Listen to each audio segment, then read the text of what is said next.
তো এই হলো পুশ গাড়ি স্টার্ট দেওয়ার নিয়ম। এখন আমরা দেখব ড্রাইভিং ডোরে থাকা অপশনগুলো। এখানে মোট 4টি সুইচ রয়েছে। তার মধ্যে একটি হলো গাড়ির লক আনলক সুইচ, একটি হলো বেবি উইন্ডো লক সুইচ, উপরে যে দুটি সুইচ রয়েছে এগুলো উইন্ডো ওপেন এবং ক্লোজ সুইচ। নিচে এই সুইচটি দিয়ে গাড়ির লক এবং আনলক করতে হয়। লক করার জন্য আপনাকে লক ছবির দিকে প্রেস করতে হবে, তারপর গাড়ি থেকে নেমে গিয়ে হাতলটি টেনে ধরে দরজাটি বন্ধ করে দিতে হবে, তাহলে গাড়িটি লক হয়ে যাবে।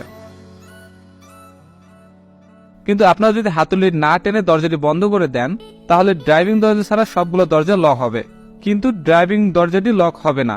এবং গাড়ির ভিতরে থাকা অবস্থায় যদি গাড়িটি আনলক করতে হয় তাহলে এই সুইচে আনলক ছবিতে প্রেস করতে হবে, তাহলে গাড়িটি আনলক হয়ে যাবে।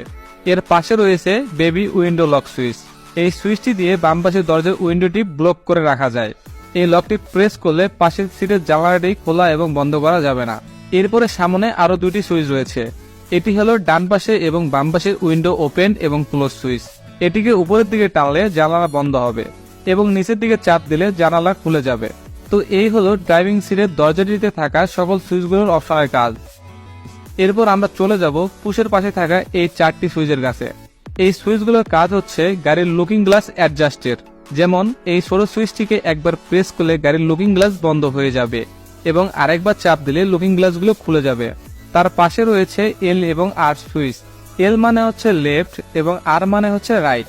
আপনারা এটিকে দিয়ে লেফট এবং রাইটের লুকিং গ্লাস সিলেক্ট করে লুকিং গ্লাসের দর্পণটিকে অ্যাডজাস্ট করতে পারবেন।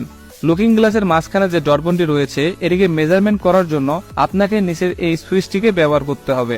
আপনারা এই সুইচটিকে যেদিকে প্রেস করবেন সেদিকেই দর্পণটি সরে যাবে। এটি দিয়ে আপনারা লুকিং গ্লাসকে আপনার মতো করে মেজারমেন্ট করে নেবেন। তো এই হলো হাইস গাড়ির লুকিং গ্লাস অ্যাডজাস্ট। এখন চলুন চলে যাই হাইস গাড়ির স্টিয়ারিং অ্যাডজাস্টে। আপনার সাইজ অনুযায়ী স্টিয়ারিং কে অ্যাডজাস্ট করার জন্য স্টিয়ারিং এর পাশে একটি লক রয়েছে। স্টিয়ারিং অ্যাডজাস্ট করার জন্য এই লকটিকে নিচের দিকে নামিয়ে দিতে হবে। এরপর আপনার হাইট অনুযায়ী স্টিয়ারিং কে সেই পজিশনে নিয়ে যেতে হবে এবং সেখানে ধরে রেখে এই লকটিকে উপরের দিকে তুলে দিতে হবে, তাহলে স্টিয়ারিং লক হয়ে যাবে। এরপরে আমরা দেখব স্টিয়ারিং এর দুপাশে থাকা স্টিক সম্পর্কে।